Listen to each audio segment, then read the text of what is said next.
Assalamualaikum warahmatullahi wabarakatuh. Waalaikumsalam warahmatullahi wabarakatuh. Waalaikumsalam warahmatullahi wabarakatuh. Bapak. Malam, Pak. Selamat malam, salam sejahtera buat kita semua. Semoga Bapak Ibu sekalian di malam hari ini selalu diberkati, dirahmati oleh Allah, oleh Tuhan Yang Maha Esa, selalu diberikan kesehatan, karena ini kayaknya pandemi pagebluk ini juga banyak yang terkena sakit karena perubahan cuaca iklim yang ekstrim ya. Jadi semoga Bapak Ibu sekalian diberikan ketahanan fisik, kekuatan mental dalam menghadapi setiap aktivitas, di mana aktivitas yang kita jalani saat ini memang semuanya penuh dengan tantangan ya. Apalagi kita diambang ancaman resesi ekonomi yang ditandai dengan nilai tukar rupiah yang terhadap dolar yang semakin jatuh. Ini sudah ada di angka 15.200 ya. Mungkin dari teman-teman dari perbankan, Mas Triadi, Pak Triadi, sekarang dolar berapa Pak terhadap rupiah?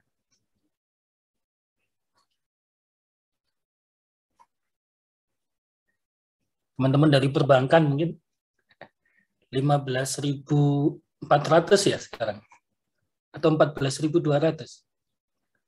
Sudah mulai turun apa-apa, tetap masih flat di angka 15.500.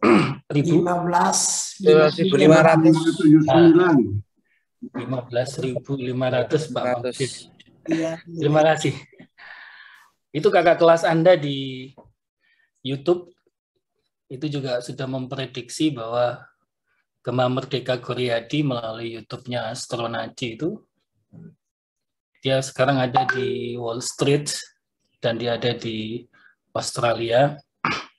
Dia mencoba melihat kondisi di sana, bahkan dia memprediksi katanya bisa sampai 16.200. Ini satu situasi yang tergantung dari sudut mana kita akan melihat ya. Apakah ini bisa menjadi satu opportunity, satu tantangan, atau menjadi satu masalah, satu ancaman ya. Karena sudut pandang itu penting untuk kita supaya kita bisa menyikapi segala sesuatu dengan lebih bijak. Kalau Pak Renat Kasali sendiri menyoroti bahwa terjadinya resesi ekonomi atau terkait dengan tingginya nilai dolar ya terhadap nilai tukar rupiah, ini ada satu peluang membuat kita untuk lebih fokus. Nah, ini yang kita akan coba bahas pada mata kuliah pada malam hari ini, yaitu kita akan membahas tentang strategic business unit. Kalau minggu kemarin Bapak Ibu sekalian sudah belajar tentang corporate strategi. Kalau kita bicara tentang corporate, berarti di situ terdiri atas beberapa unit, beberapa divisi, kemudian juga kalau kita bicara tentang corporate ini lebih ke jangka panjang ya. Jadi kalau perusahaan korporasi itu pasti dia main durasi waktunya lebih panjang dibandingkan unit bisnisnya.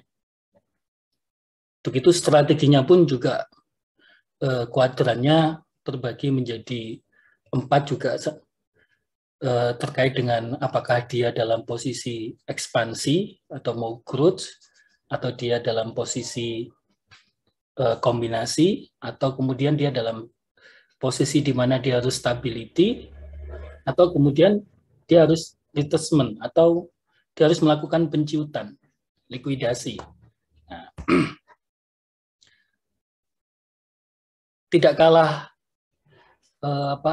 pentingnya juga kalau kita bicara tentang strategic business unit ya, ini pada era resesi ekonomi ini menjadi satu hal yang penting. Karena mau tidak mau perusahaan dituntut untuk lebih efisien. Mau tidak mau perusahaan dituntut untuk lebih fokus. Mau tidak mau perusahaan dituntut untuk dia lebih unik ya dalam segmentasi tertentu. Dan mau tidak mau perusahaan dituntut untuk lebih dekat dengan pelanggannya, baik itu secara geografis ataupun secara segmentasi terkait dengan mungkin umur, usia, ataupun mungkin terkait dengan klasifikasi dari jenis kelamin dan lain sebagainya. Psikografisnya ini juga harus lebih dekat ya dengan pelanggan. Nah itu kalau kita bicara tentang corporate itu susah untuk melakukan itu. Maka kemudian kita akan bicara pada level di strategic business unit ya. Oke, baik Bapak Ibu sekalian, saya akan share materi saya. Kita sharing aja ya Bapak Ibu sekalian. Jadi kalau kita bicara tentang strategic business unit, ya, di sini perusahaan akan bicara tentang divisi yang dimiliki oleh perusahaan. Bisa jadi di divisi ini dia akan memiliki satu visi yang berbeda, atau mungkin dia dikelola lebih independen dibandingkan ketika perusahaan itu dalam skala korporasi. Ya. Dan biasanya di sini the vision, mission, and objective of the division are both distinct from the parent enterprise and elemental to the long-term performance of the enterprise. Tapi strategik dari unit bisnis ini sebetulnya pada hakikatnya dia meskipun terpisah, tapi dalam kaitannya dengan pencapaian tujuan, pencapaian visi misi perusahaan, dia amat sangat terkait karena strategic business unit itu yang menjaga pencapaian tujuan jangka panjang daripada sebuah perusahaan. Ya kita banyak tahu contoh misalkan kemarin kinerja Telkom itu justru dia ditopang oleh kinerja dari unit bisnisnya Telkomsel. Nah, seringkali seperti itu. Bahkan ada unit bisnis itu bisa membeli korporasi. Ada sebuah perusahaan di Bojonegoro itu perusahaannya dibeli oleh koperasinya. Jadi koperasi ini unit bisnis dari satu perusahaan. Kemudian ketika perusahaan itu mengalami satu kondisi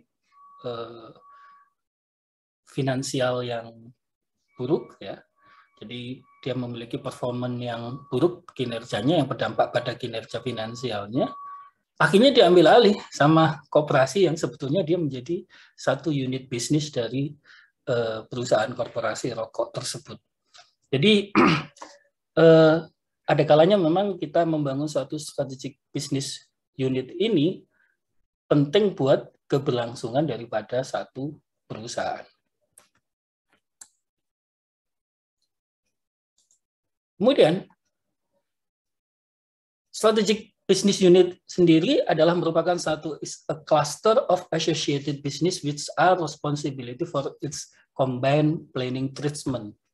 The company engages diversified ring of business categories, its multitude of business into a few separate division. Jadi intinya bahwa perusahaan yang terlibat di dalam berbagai bisnis yang terdiversifikasi di sini mengkategorikan banyak bisnisnya ke dalam beberapa bisnis yang terpisah, ya, divisi yang terpisah. Karena dengan cara ini maka dia akan bisa mengembangkan bisnisnya itu dalam beberapa divisi, di mana divisi bisnis ini bisa dalam bentuk lini produk, kemudian merek, ya, kemudian bisa juga dalam bentuk kelompok pelanggan tertentu berdasarkan geografis atau lokasi tertentu. Ya. Jadi ini penting. Jadi contohnya misalkan Aqua menyadari ada satu segmen yang kemudian dia tidak mungkin menjatuhkan harganya. Ya, dia tidak mungkin menjatuhkan harganya untuk mengambil segmentasi itu. Maka kemudian dia mengembangkan satu divisi baru lagi, yaitu produk imitasi daripada aqua. Fit. Ya, fit. Betul. Fit untuk mengambil satu segmen tertentu yang itu harganya di bawah. Jadi ketika Bapak Ibu sekalian kemudian dalam satu korporasi kemudian melihat ada satu peluang untuk diambil satu segmen tertentu, maka jangan kemudian kita menjatuhkan harga kita, tapi kita harus menciptakan diversifikasi produk yang kemudian diversifikasi produk itu bisa kita jadikan sebagai satu produk untuk mengambil peluang daripada segmentasi tersebut. Ya. Kemudian kalau kita bicara tentang bagaimana kita membangun sebuah strategi di dalam strategic business unit, ya kan? Jadi strategic action is customized to a small operation, increasing efficiency, specialization, kemudian and relevance. Jadi intinya bahwa strategic business unit itu adalah merupakan satu bagian dari strategi kita untuk menciptakan satu operasi yang lebih kecil dalam rangka untuk meningkatkan efisiensi, kemudian untuk spesialisasi ya, dan relevansi terhadap kondisi perubahan pasar. Dan ini amat relevan dengan kondisi resesi ekonomi yang akan kita hadapi, bahkan mungkin sudah kita hadapi ya. Jadi teman-teman mungkin ada satu peluang yang bisa diambil karena pergeseran tingkat daya beli, pergeseran permintaan. Tapi yang pasti bahwa keadaan resesi ekonomi ini membuat peta klaster daripada customer ini berubah gitu. Jadi klaster customer ini menjadi satu yang berubah, yang dulunya dia masuk pada segmen menengah, ini bisa jadi hilang dia dari segmen menengah. Dia bisa masuk ke segmen bawah, ataupun dia bisa masuk kepada segmen atas. Ya. Nah, sehingga segmen menengah ini sekarang itu cenderung kosong. Ya. Jadi kalau kita mau jual produk, ya kita harus mau tidak mau ya larinya ke low cost ya. Kalau low cost berarti cost diferensiasi, berarti Anda harus cost leadership, Anda harus dari sisi harga Anda harus kompetitif gitu. Ya.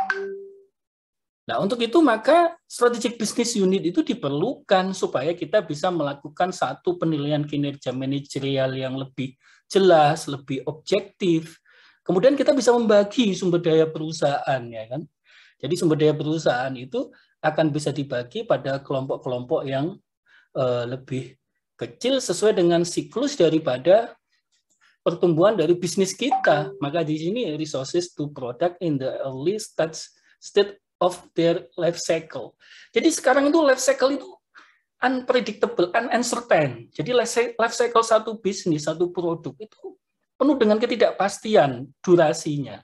Kalau dulu mungkin kita bisa prediksi ya, bagaimana kemudian perusahaan itu ketika dia baru tumbuh ya, inbound, kemudian dia akhirnya lahir, kemudian dia growth, kemudian maturity sampai pada dia pada tahap penuaan. Itu life cycle-nya bisa kita hitung. Nah sekarang itu uncertain, penuh dengan ketidakpastian. Contoh misalkan, kita pada saat ini kita menguasai satu bisnis tertentu. Tapi kemudian bisnis kita tiba-tiba dihantam oleh supply chains, persoalan supply chains. Ya kan, stokan, pasokan kita tiba-tiba tidak ada. Maka bisnis ini otomatis akan langsung decline. Nah, dengan adanya satu kondisi yang penuh dengan ketidakpastian, maka kita harus benar-benar bisa memetakan bisnis kita. Ya, contohnya pernah saya berdiskusi dengan beberapa pengusaha di dunia wisata ya.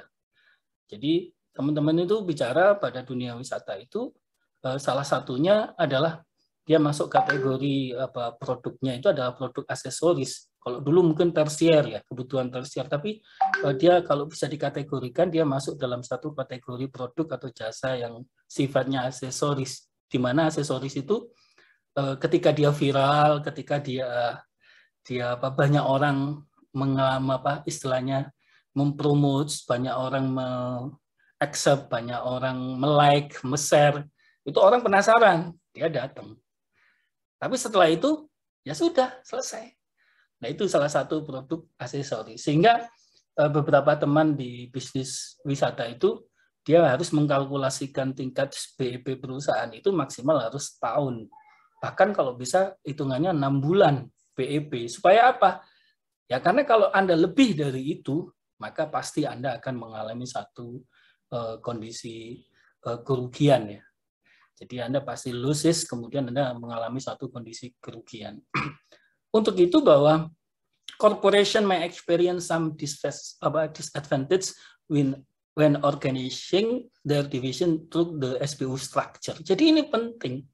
Jadi sebuah perusahaan korporasi itu dia harus menjadikan satu kadangkala struktur daripada divisi SBU tadi seperti yang saya ceritakan, ketika itu misalkan contoh bisnis wisata itu bagian dari satu bisnis unit, ketika dia gagal, ya kita masih punya bisnis yang lain ya. Tapi ketika kemudian itu jadi satu kondisi korporasi, maka dia bisa selesai. Makanya kemudian perlu korporasi itu membagi-bagi di dalam satu SBU Strategic Business Unit Structure supaya yaitu tadi ketika kita mengalami disadvantage dalam suatu organisasi pada dalam sebuah korporasi, maka itu tidak mengganggu kita masih bisa running karena kita masih punya produk-produk atau jasa yang lain. Tapi kalau bisnis kita hanya kemudian pariwisata saja, kemudian tanpa dikembangkan kepada unit-unit bisnis yang lain. Makanya kalau kita ngomong bisnis pariwisata itu harus inovatif ya. Jadi life cycle-nya itu 1 bulan. 1 bulan itu harus ada satu inovasi baru. Kemudian itu bisa tumbuh lagi, ada satu hal yang baru lagi. Kalau enggak ya itu tadi akan tergerus dan bisa tutup bisnis kita. Ya. Jadi terkadang some SBUs may be created for administrative convenience ya. Jadi terkadang bahwa sebuah SBU itu cenderung kurang memiliki kemampuan untuk mengembangkan pasar mereka sendiri, sehingga ini perlu didukung oleh satu korporasi, ya kan? Sehingga perlu ada satu unit terpisah ya. Jadi dari yang dapat menciptakan lapisan tambahan di sini. Jadi separated units migrate an additional layer of top management. Ya, ini penting. Supaya apa? Ya, supaya apa yang tadi sesuatu yang mungkin dianggap terlalu mahal atau terlalu sulit itu with expensive of difficult to manage. Jadi bisa di manage gitu. Ya. Jadi kalau misalnya kita terlanjur launch satu produk misalkan, kita bikin kue. Kue itu kemudian kalau kita misalnya hanya satu kue saja yang kita jual, misalnya brownies istilahnya misalkan ada brownies pink misalkan begitu. Nah, ternyata itu di-accept sebagai satu produk yang ekspensif, padahal sekarang orang butuh yang murah. Nah, kan nggak mungkin kemudian kita menurunkan harga kita, karena apa? Karena akan ada satu persepsi yang berbeda terhadap produk brownies pink kita. Maka kita harus membuat satu diversifikasi produk, mungkin ada brownies coklat atau brownies putih ya, yang kemudian itu harganya jauh lebih murah sehingga kita bisa ngambil satu pasar. Jadi kadangkala intelligent market dan R&D market kita itu memberikan satu informasi yang kurang akurat, dan ketidakakuratan ini sebetulnya tidak disebabkan oleh apakah dia salah melakukan survei, tidak, tetapi karena perubahan selera, perubahan perilaku konsumen yang begitu cepat, yang penuh dengan ketidakpastian tadi itu. Sehingga kita perlu di dalam membangun suatu bisnis itu, kita harus punya plan A, plan B, plan C, dan plan A, plan B, plan C. Itu kalau kita ngomong dalam strategic business, yaitu strategic business unit gitu ya. Jadi supaya nanti itu bisa kita antisipasi setiap kegagalan di dalam satu bisnis yang kita jalankan. Tapi kata kunci daripada strategic business unit itu dia membutuhkan regular coordination from head office to align with the group's overall objective. Jadi hakikatnya SBU itu sebetulnya dia tidak bisa juga dia berdiri sendiri, dia memerlukan satu koordinasi dari kantor pusat untuk menyelaraskan dengan tujuan daripada masing-masing bisnis unit yang dimiliki, supaya apa? Supaya dia ada satu istilahnya kesamaan tujuan, satu kesamaan bukan strategi ya, satu kesamaan langkah sesuai dengan strategik dari kondisi marketnya masing-masing. Tapi intinya bahwa strategic business unit itu are derived in companies with a collaborative approach. Jadi intinya dia membutuhkan ini pendekatan kolaborasi.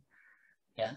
Jadi dengan adanya strategic business unit kita bisa melakukan satu kolaborasi. Ya, contohnya misalkan Indomaret. Ya. Indomaret misalkan bisnis unitnya dia dalam bentuk demografi. Misalnya Indomaret di Kelurahan Suko, kemudian dengan Kelurahan Sukodono, dengan Kelurahan Wonoayu, misalkan begitu. Nah, itu kalau mereka ada satu keselarasan tujuan, maka dia akan bisa berbagi stok. Ya kan? Ketika ada stok yang kurang di sini, dia bisa ngambil dari tempat unit yang lain berdasarkan demografi itu. Misalnya Suko kurang, bisa ambil dari Sukodono. Sukodono kurang, bisa ambil dari Wonoayu. Nah, sebaliknya juga begitu. Lah ini bisa saling menutupi. Ya, paling enggak ada satu efisiensi yang terbangun ya. Misalkan dari efisiensi stokis, kemudian efisiensi juga tempat untuk display dan lain sebagainya. Dan juga dia bisa meredus retur karena barang tidak laku di satu tempat tertentu. Nah, apa saja karakteristik daripada strategic business unit itu? Yang pertama adalah separate business or a grouping of similar business offering scope for autonomous planning. Jadi di sini biasanya strategic business unit itu memang terpisah ya, atau dia merupakan satu kelompok dari satu bisnis yang serupa. Ya, jadi contohnya tadi Indomaret A dan B ya, di lokasi berdasarkan demografi atau apa, di mana dia biasanya memang ruang lingkup perencanaannya itu dilakukan secara otonom ya.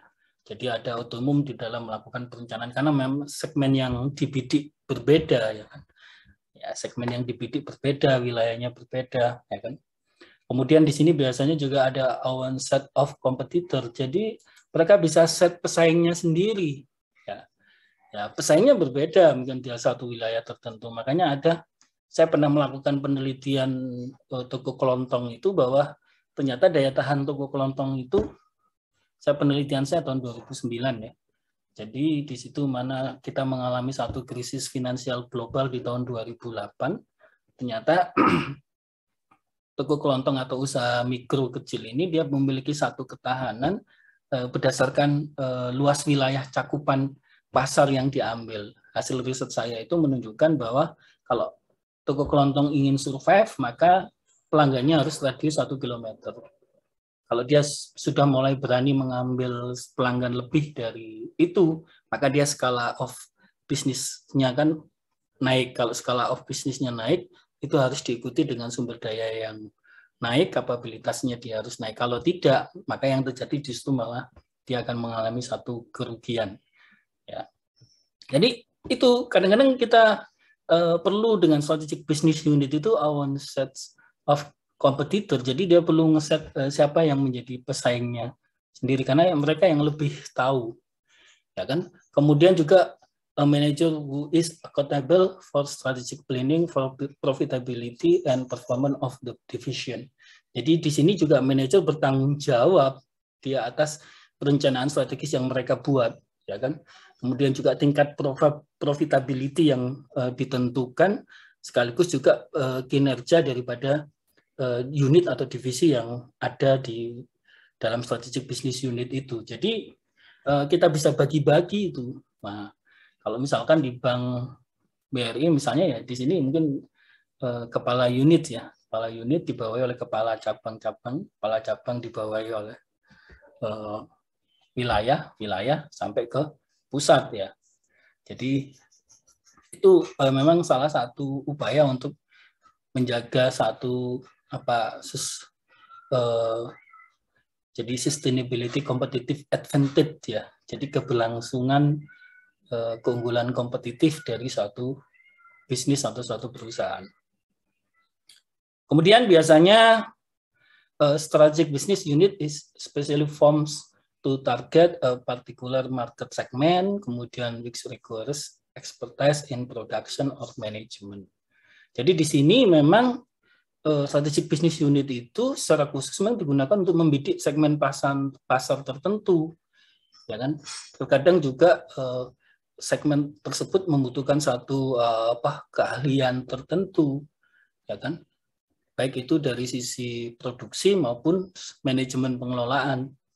Jadi memang strategic business unit ini penting untuk dilakukan oleh suatu perusahaan yang sebagaimana sudah saya jelaskan sebelumnya, ini untuk menjaga keberlangsungan daripada perusahaan dan dalam jangka panjang untuk membuat perusahaan bisa stability, dia bisa ekspansif dan bisa menjaga leading sektornya dia dari sisi market dan profit ya.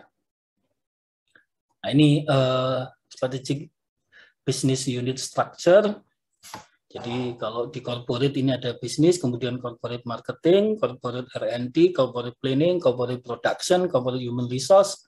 Nah, berdasarkan corporate planning kemudian turun menjadi strategic business unit A, strategic business unit B, strategic business C, kemudian turun menjadi divisi-divisi. Ini secara gambar strategic business unit secara structure. Nah, kemudian apa yang diterapkan di dalam strategic business unit? Ada beberapa teori generik ya dari beberapa tokoh ahli manajemen strategik. Jadi contohnya di sini strategic generics Michael Porter, dia menciptakan ada 4 generic strategik. Ya, basisnya adalah strategic advantage dan strategic target atau scope-nya. Bicara tentang strategic advantage, kalau kita ngomong strategic business unit itu pilihannya cuma 2. Kita mau different atau lower cost. Jadi different di sini kita menciptakan memiliki satu unique produk yang dipersepsi oleh customer. Ini penting ya. Jadi produk unik itu bukan berdasarkan persepsi kita ya, tapi berdasarkan persepsi customer ya. Makanya sekarang seringkali kadang orang berdasarkan persepsinya dia, R&D-nya dia, tanpa kemudian memperhatikan persepsi daripada customer, dia merasa produknya different, produknya unik. Nah, ternyata di mata customer, dia nggak beda sama pesaing. Ya, dia nggak different, ya nggak di-accept. Ya, makanya unik itu, different itu adalah perceived by the customer. Jadi berdasarkan persepsi customer. Lower cost atau low cost position. Jadi overall cost leadership. Jadi di sini Anda memiliki kemampuan di dalam kepemimpinan biaya. Ya. Ini ketika kita bicara pada posisi di mana perusahaan membangun suatu strategic business unit pada level segmentasi yang besar. Jadi kita bicara tentang target besar atau industry wide pada skala satu industri, persaingan industri, misalkan industri minuman, mineral ya. Jadi itu kita bicara pada satu industri. Nah, itu strategiknya adalah different atau lower cost atau low cost position untuk menciptakan satu overall cost leadership. Ya kan? Tapi kemudian kalau berdasarkan target tertentu atau particular segment only, maka bicaranya sudah particular segment only, berarti di sini kita bicara tentang fokus. Jadi misalnya kita ada satu pelanggan kita, misalnya Sidoarjo, misalnya kita pelanggan Sidoarjo. Kemudian kita ingin lebih mengkerucutkan lagi strategic business unit-nya Sidoarjo itu kita bagi-bagi, misalkan begitu. Kita bagi-bagi mana yang kemudian dia fokus peka terhadap harga konsumen, maka kita akan bidik dia dengan cost fokus ya. Jadi mungkin jualannya ke mereka kualitasnya agak dikurangi karena mereka peka terhadap harga, kemudian barangnya. Yang penting bagaimana kemudian harganya di-accept murah oleh customer.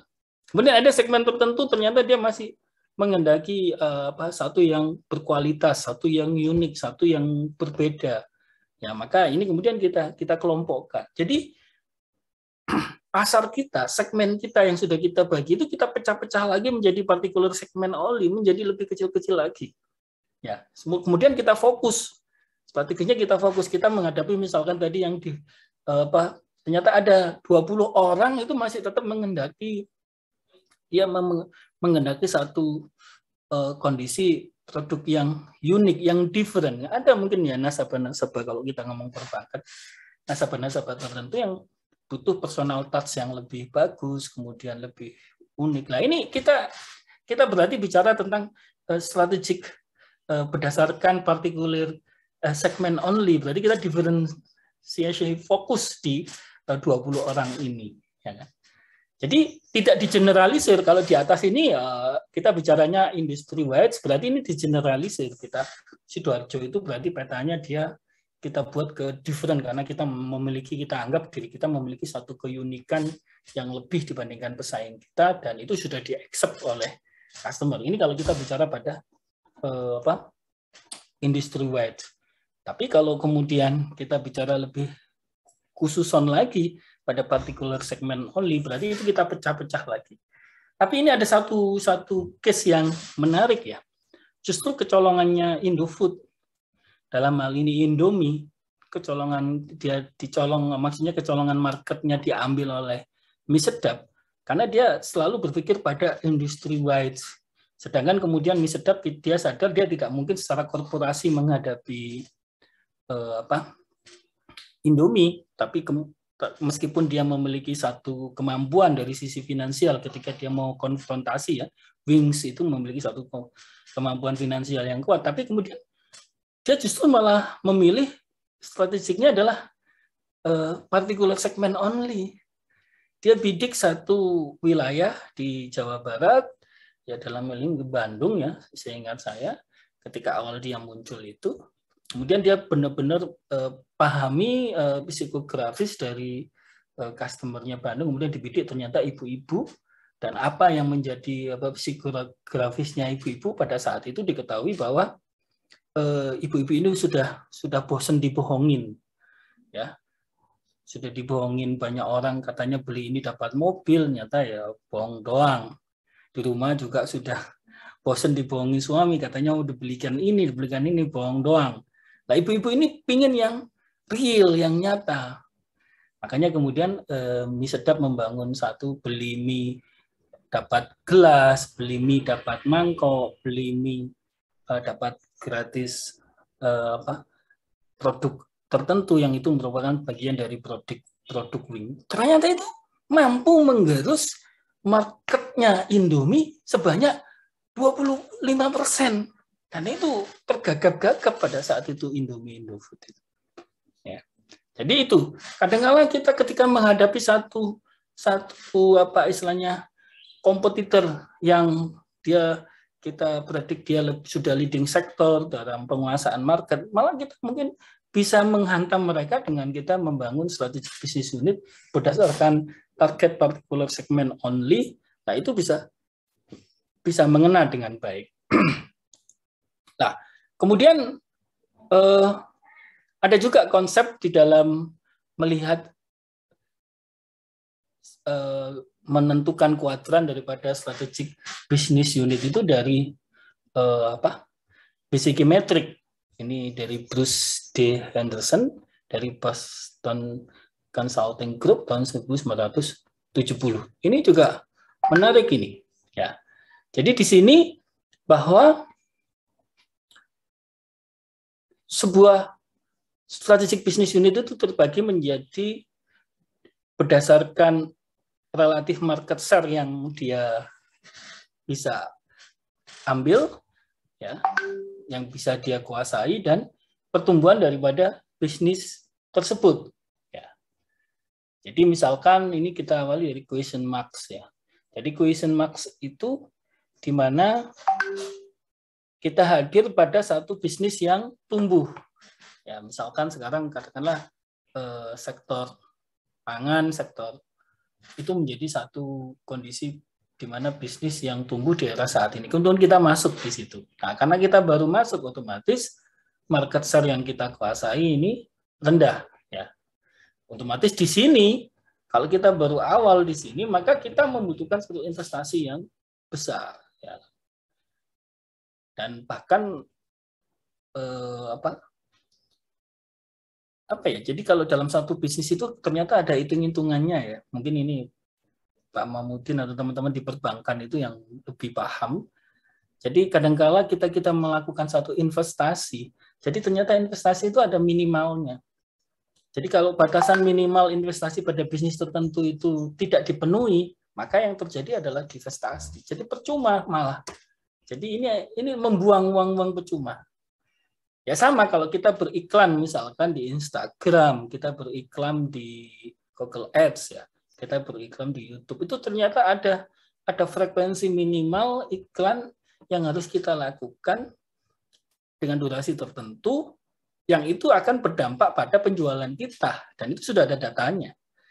Nah, ketika kita kemudian misalnya itu minimalnya 1 juta, kalau kita ingin ada impact terhadap produk yang kita iklankan, tapi kemudian kita hanya 500.000, ini buang duit. Ya, makanya hati-hati ketika kita berada satu kondisi di dalam question marks itu, ketika berinvestasi itu harus benar-benar dipertimbangkan. Tapi ketika ini kemudian didorong investasinya bagus dan lain sebagainya, maka akan membuat kita yang berbisnis pada bisnis yang pertumbuhannya sedang bagus tadi itu bergeser menjadi kita memiliki relatif market share yang tinggi. Ya. Dan ketika kita berada di posisi star, maka di sini juga kita harus mampu menjaga bagaimana supaya kita yang sekarang leading sektor pada penguasaan pasar, ya kan, di dalam bisnis yang bertumbuh itu pasti kan pesaing akan banyak masuk, ya, akan terus masuk. Kalau kita mampu menjaga ini dengan baik, ya, ya, pada akhirnya mungkin bisnis itu menjadi pertumbuhannya menjadi turun kan, tidak mungkin bisnis itu pertumbuhannya akan naik terus. Ada kalanya karena momentumnya sudah berubah, kondisi marketnya juga sudah berubah, kemudian bisnis itu menjadi turun pertumbuhannya. Nah, di sini kita akan masuk pada satu kondisi yang namanya cash cow. Cash cow di sini adalah ya perusahaan dalam posisi dia menjadi pemimpin pasar, tapi bisnisnya pertumbuhannya lagi rendah, lagi jatuh. Lah di sini seorang bisnismen dengan portofolio kondisi bisnis unitnya yang seperti ini, dia harus mulai memikirkan untuk menciptakan satu produk baru, dan makanya ini dinamakan cash cow. Ketika bisnis unit kita ada di sini, kita harus menciptakan satu inovasi produk baru di produk yang memiliki pertumbuhan pasar yang tinggi. Jadi makanya di sini cash cow ini biasanya memang digunakan untuk menginvestasi inovasi produk baru kita yang ada pada satu bisnis yang dia sedang tumbuh. Ya. Tapi kalau kita tidak mampu menjaga di sini, kita tidak mampu menjaga market share yang kita miliki, ya otomatis kita akan bergeser ke sini menjadi dog. Ya otomatis kalau dog ya divest. Ya kita harus likuidasi bisnis kita. Gimana ya market share-nya kita penguasaan market rendah, kemudian pertumbuhan bisnis di sini juga rendah ya. Kemudian ada juga strategic business units model yang didasarkan atas kondisi life cycle daripada produk tersebut ya, daripada bisnis kita. Jadi kalau misalkan di sini dibandingkan antara industry maturity dan competitive position ya. Jadi posisi kompetitif perusahaan kita pada dibandingkan dengan posisi apakah kita di industri ini baru atau memang kita sudah cukup lama di bisnis ini. Makanya di sini life cycle-nya di sini. Jadi kalau kita berada pada satu kondisi di mana industri maturity kita embryonik, jadi kita ini ada istilahnya pendatang baru ya, kita baru embrio, kita baru masuk. Ya, mungkin awal otomatis kondisi competitive position ya kita ini hampir nggak ada namanya awal, orang nggak tahu siapa kita dan lain sebagainya ya. Kalau kita di sini pada posisi embrio terus kita tidak dikenal, ya, tidak membuat bagaimana supaya kita bisa dikenal, ya pasti otomatis kita likuidasi, nggak bisa diterusin. Ya, makanya ini ada batasan, ada satu kondisi ketika kita berbisnis, ya kita harus benar-benar bisa berhitung. Ketika kita embrio, kemudian kita mencoba dengan sumber daya yang kita miliki untuk merebut satu competitive position.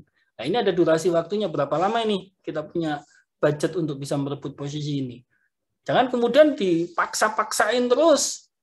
Nah, kalau dipaksain terus, ya pasti akan bangkrutnya tambah besar kita. Ya, karena kita satu kondisi yang embrio. Nah, kalau kita kemudian di kondisi embrio, kemudian kita kompetitif posisinya udah dikenal, tapi masih jelek lah, weak ya. Jadi masih rendah ya. Ya otomatis kalau posisi kompetitif posisinya itu ya di-maintain. Nah, ini baru kalau kita di embrio tapi kita bukannya tidak dikenal, tapi kita mulai dikenal, tapi kita belum dikenalnya belum positif ya. Makanya kadang-kadang kita itu kalau misalnya ingin dikenal secara baik nggak bisa, biasanya kita mengenalnya sesuatu yang buruk ya.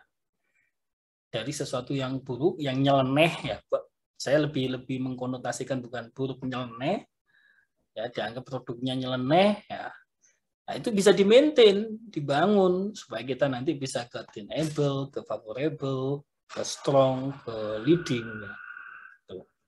Nah, kemudian kalau posisi kita di growth ya. Ini kita harus posisinya di tenable. Tidak bisa kita posisi tumbuh, kemudian kita kompetitif posisinya di non-viable dan weak. Ya harus dilikuidasi. Tapi kalau kita posisinya di tenable, masih mungkin untuk dipertahankan, ya ini bisa di-maintain. Untuk bisa ke favorable, dibangun, jadi baik, menjadi strong, dan menjadi leading. Kalau kita maturity kita sudah mulai dalam posisi puncak ini biasanya. Ini justru posisi kompetitif position kita harus pada kondisi minimal baik supaya bisa tetap di-maintain. Nah, kalau enggak, ya dilikuidasi. Ya kan? Demikian pula juga kalau kita sudah posisinya sudah tua di industri itu sudah cukup lama. Nah, makanya ini strategic business unit model. Kadang-kadang kan orang, Anda jangan kemudian bangga bahwa saya sudah menjalankan di bisnis ini sudah sejak tahun misalkan 90, sejak tahun 90 saya sudah bisa menjalankan bisnis ini. Anda mencoba menjelaskan kepada customer bahwa aku ini sudah tumbuh bisa bertahan lama. Ya kan seakan-akan begitu. Ini sejak. Tapi kemudian customer mengacceptnya Anda itu dalam competitive position itu ada pada favorable, hanya bisa dipertahankan. Ya, Anda akan ditinggalkan. Untuk itu harus liquid. Nah, kalau Anda misalnya sudah posisi sudah tua banget, maka Anda tetap harus bisa menjaga competitive position Anda pada posisi strong dan leading.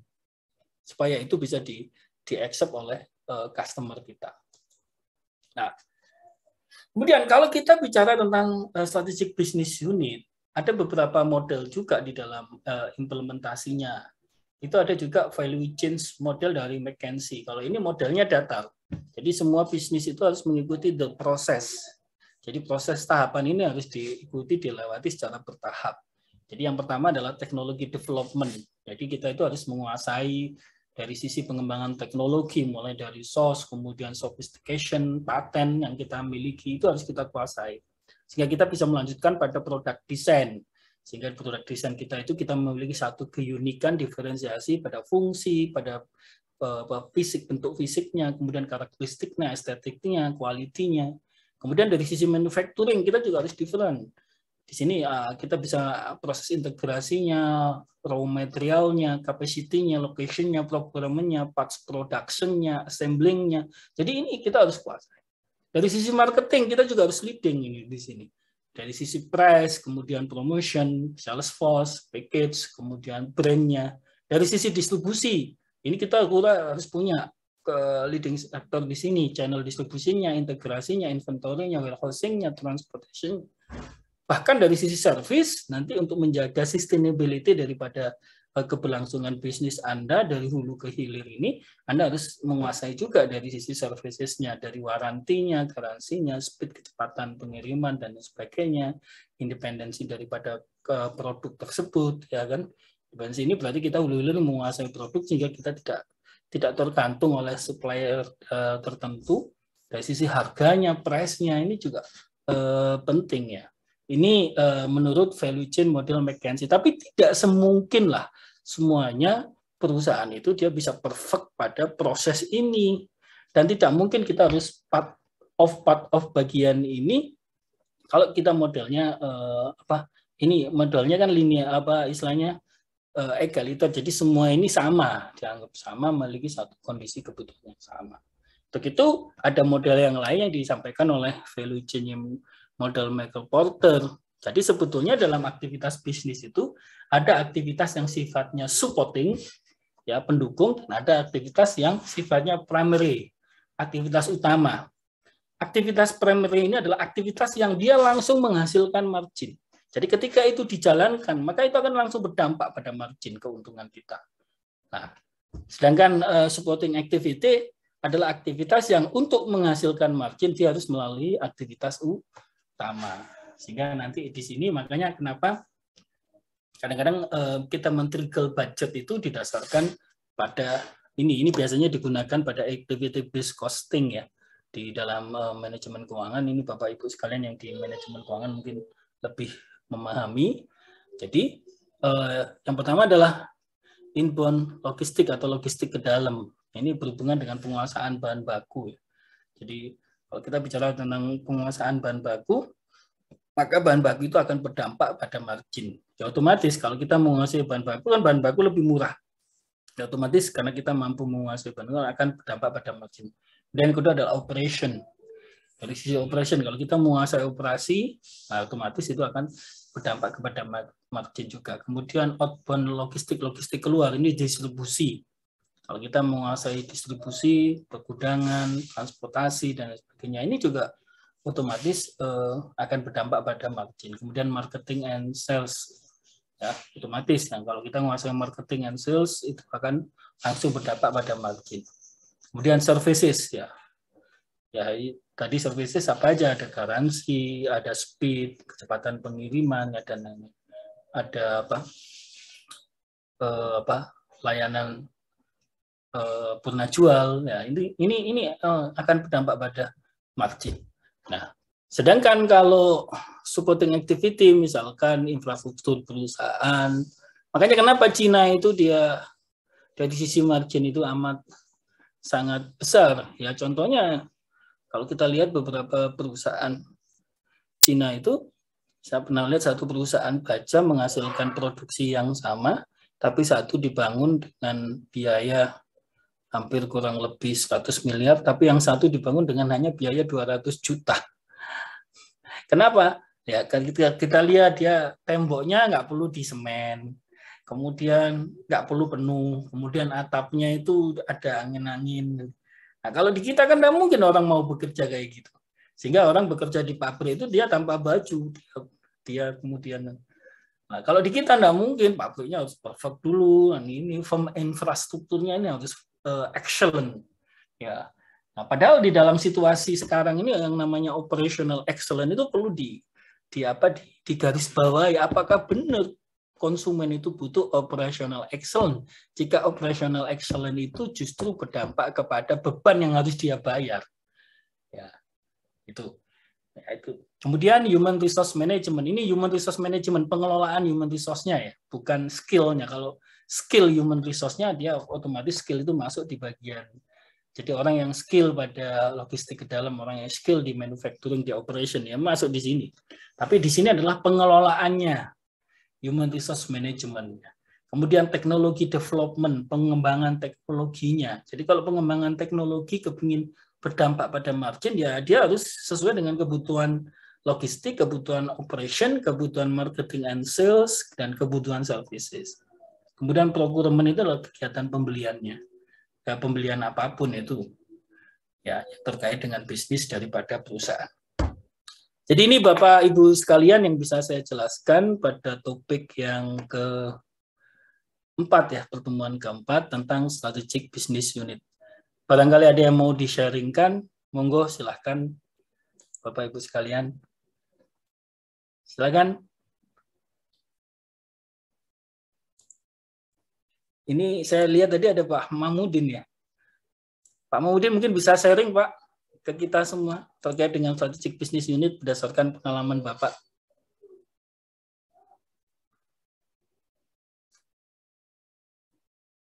Atau teman-teman yang lain, Pak Mahmudin masih belum. Silakan Bapak Ibu sekalian. Atau ada yang mau ditanyakan atau dirasa cukup jelas penjelasan saya tadi? Silakan Bapak Ibu sekalian.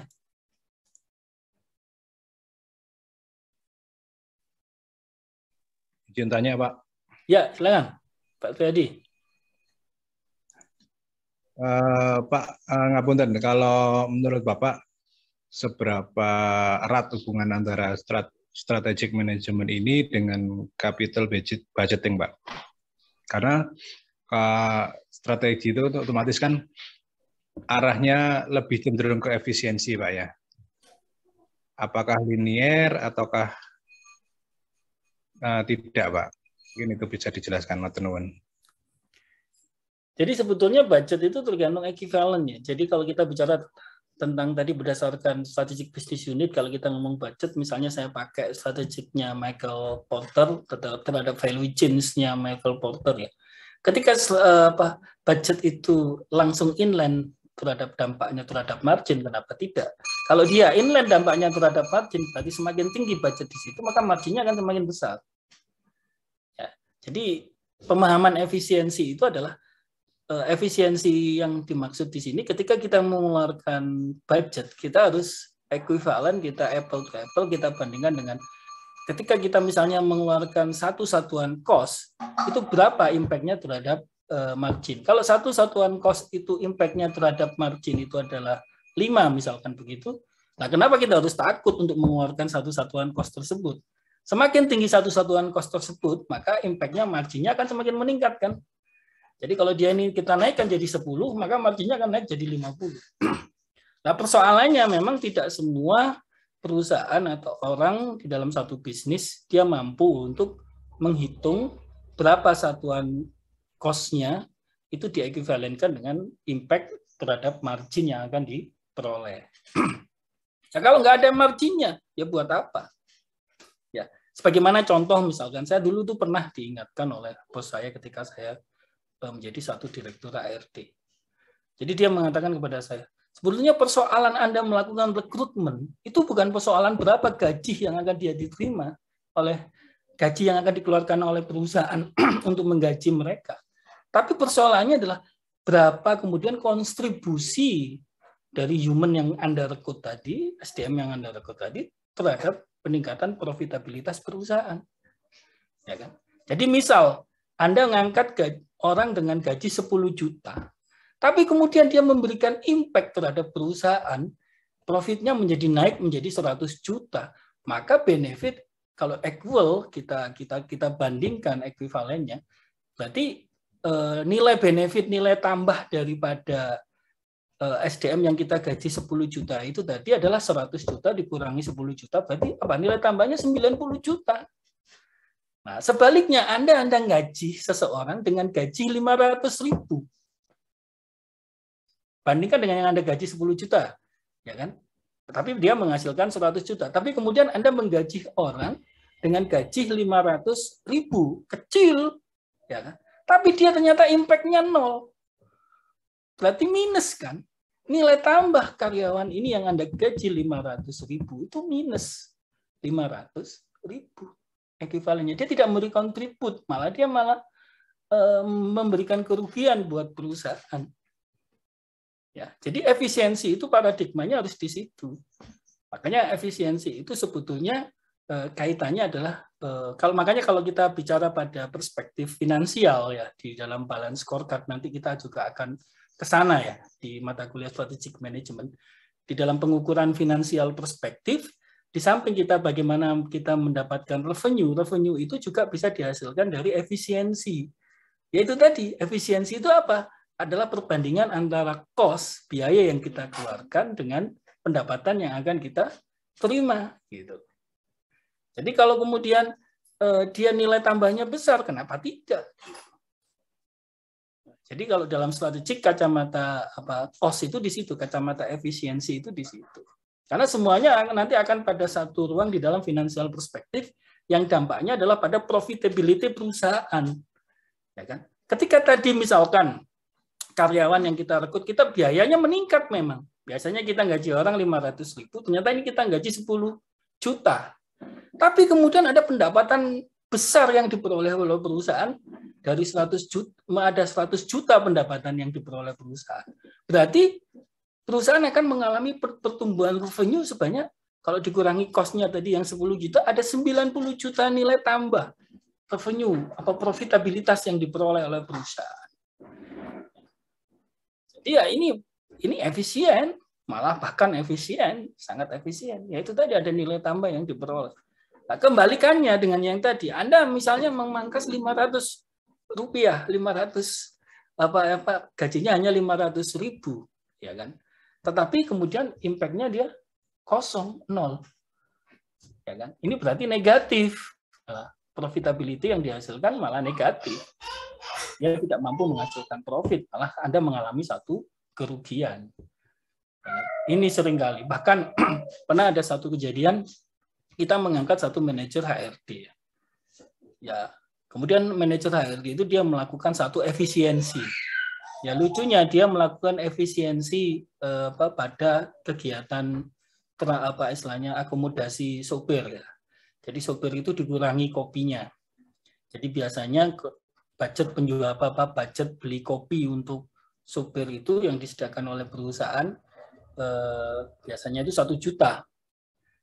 Kemudian dia ngepakin kopi, disasetin sendiri, dikelompokin sendiri sehingga bisa efisien 500.000 sehingga budget kopi kemudian turun 500.000. Habis itu dia datang ke saya dengan bangganya menunjukkan, ini Pak, saya mampu melakukan efisiensi di biaya GE, khususnya biaya akomodasi supir, dulunya 1 juta saya bisa efisienkan menjadi 500.000. Saya bilang, oke, Anda bisa mengefisiensikan 500.000. Sekarang saya ingin tahu impact-nya, impact negatifnya dengan Anda mengefisiensikan biaya kopi. Tolong laporan GE berapa kendaraan yang kemudian sering nabrak, ya kan? Kemudian laporan juga berapa kegiatan yang kemudian terlambat sehingga supir terlambat karena ngantuk dia terlambat, karena ngantuk dia nabrak, karena berapa maintenance kendaraan ini meningkat berapa. Ternyata biaya maintenance kendaraan itu yang dulunya hanya kisaran 1 juta itu membengkak menjadi 10 juta. Ya kan? Nah, ini kadang-kadang yang tidak dipikirkan ketika kita melakukan satu efisiensi. Dia melakukan efisiensi biaya kopi 500.000, tapi dampaknya biaya maintenance mobil itu meningkat dari 1 juta menjadi 10 juta. Ini geblek kan ini. Saya langsung marah-marah ini.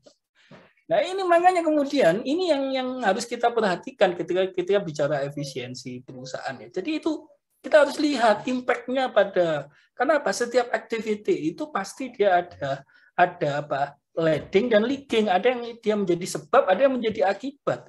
Nah, ini harus kita hitung semuanya. Ya kan? Nah, kalau kemudian itu kita tidak perhatikan dampaknya dengan baik, ya itu.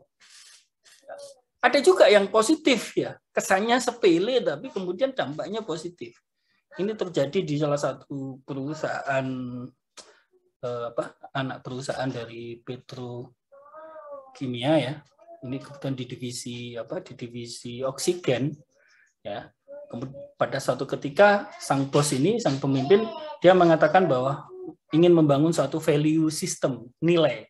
Nah, ini kadang-kadang kita tuh berpikir ya, ini penting sekali di era resesi ekonomi besok ini, kita perlu memperhatikan terkadang kebijakan yang terkadang sesuatu yang menghasilkan profitability yang fenomenal itu terkadang muncul dari kebijakan-kebijakan yang sepele. Ya, makanya jangan menyepelekan sekecil apapun kebijakan itu. Ya, ini contoh. Jadi perusahaan membangun satu value system bahwa untuk meningkatkan profitability perusahaan, maka perusahaan menciptakan satu nilai bahwa setiap orang harus meningkatkan produktivitinya. Sehingga itu setiap orang harus mengusulkan peningkatan kinerjanya masing-masing. Nah, itu pemimpin perusahaan pada saat itu bicara begitu. Jadi mulai dari level direksi sampai pada level tukang sapu, ya, dalam hal ini kalau di perusahaan ini adalah level pembuang limbah, itu harus menunjukkan memikirkan kinerja apa yang mau dia tingkatkan. Hanya semua berpikir untuk meningkatkan kinerjanya. Saya akan meningkatkan dengan cara ini, saya akan meningkatkan dengan sampai pada yang tukang buang limbah. Tukang buang limbah ini bingung karena pekerjaannya dia itu hanya membuka katup setiap 8 jam sekali. Katup pembuang limbah itu dibuka setiap 8 jam sekali. Tapi kemudian, karena dia dituntut untuk menunjukkan kinerja yang berubah, ya dia ngomong, ya saya bingung, tapi ya gampangannya, saya kalau biasanya buka katup itu 8 jam sekali, ya saya mengusulkan, saya buka katupnya 1 jam sekali, tidak 8 jam sekali. Nah, karena value system itu yang dibangun, maka pimpinan perusahaan tidak boleh menolak. Wah, bikin repot orang ini. Jangan-jangan nanti kalau katup dibuka 8 jam sekali, ini jadi masalah di perusahaan ini. Ya kan? Tapi karena ini value system, ya harus didukung sepenuhnya. Akhirnya apa? Kemudian bos memutuskan, pimpinan perusahaan memutuskan bahwa oke, ide dari tukang pembuang limbah ini dia minta dibuka 1 jam sekali, mari kita coba praktekkan. Karena kemudian ketika dia buka manual book dari manufacturing-nya dia, itu memang tidak ada perintah di situ bahwa membuka katup itu 8 jam sekali. Itu hanya ketika diberikan ketika pada saat technical assistant. Ketika mesin itu kemudian diberikan, ada technical assistant, tim ahli dari Jepang itu mengatakan ini membuka katupnya harus 8 jam sekali. Tapi di buku manual tidak ada. Nah, akhirnya karena di buku manual nggak ada, mau tidak mau ini harus dibuka 1 jam sekali. Akhirnya kemudian diputuskan semua orang meneliti, menjaga, bahkan pemadam kebakaran juga sampai datang supaya nanti kalau misalnya ada kebakaran atau apa segera dia dibukalah, kemudian katup itu 1 jam sekali. Apa yang terjadi? Ya nggak ada apa-apa. Ya nggak ada masalah. Ya sudah, silakan kemudian kamu lakukan, kerjakan itu 1 jam sekali. Tapi apa Bapak Ibu yang terjadi? Setelah laporan keuangan tahun dibuka, kemudian ada peningkatan profit perusahaan yang meningkat sampai puluhan miliar. Yang diakibatkan karena ada efisiensi kapasitas produksi itu menjadi lebih banyak. Ternyata gara-gara apa? Setelah ditelusuri, ya gara-gara katup pembuang limbah itu tadi. Jadi ketika dulu 8 jam sekali katup limbah itu dibuang, oksigen murninya itu ikut keluar. Nah, gara-gara ide seorang karyawan paling bawah meminta 1 jam sekali, itu perusahaan mendapatkan keuntungan kurang lebih sekitar 5 miliar tambahan keuntungan itu. Bayangin. Makanya kadang-kadang di situasi kita yang seperti sekarang ini kita perlu mengembangkan satu nilai-nilai kebersamaan, nilai-nilai kerja yang mungkin itu tanpa kita sadar itu nanti akan berdampak pada peningkatan profitabilitas yang tinggi. Karena ada hal-hal yang biasanya kita pandang sepele, tapi justru dalam momentum saat ini dia itu sangat tepat, sangat efektif. Nah, itu makanya perlu tim kerja gitu di dalam strategic business unit itu kita perlu membangun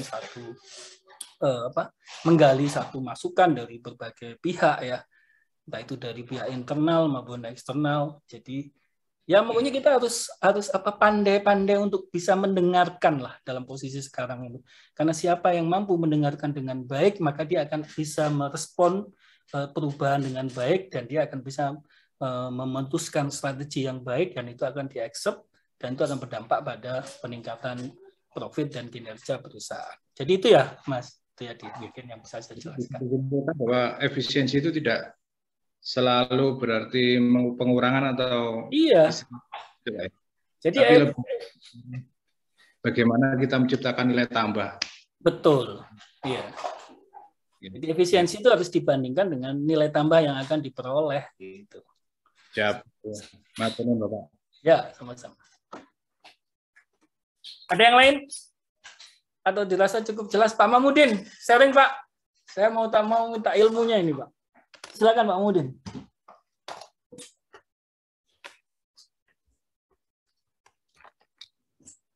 Masih di mute Pak. Di unmute Pak. Ya, silakan Pak Mahmudin. Assalamualaikum warahmatullahi wabarakatuh. Waalaikumsalam warahmatullahi wabarakatuh. Selamat malam teman-teman semua. Pak Rasi, terima kasih kesempatan. Mungkin saya ada sedikit mau sharing, tapi yang disampaikan Bapak itu memang sangat relevan sekali dengan dunia bisnis. Saya seperti bicara dengan McKinsey, dengan ada teori Michael A. Porter segala macam. Itu kami implementasikan di perusahaan kami.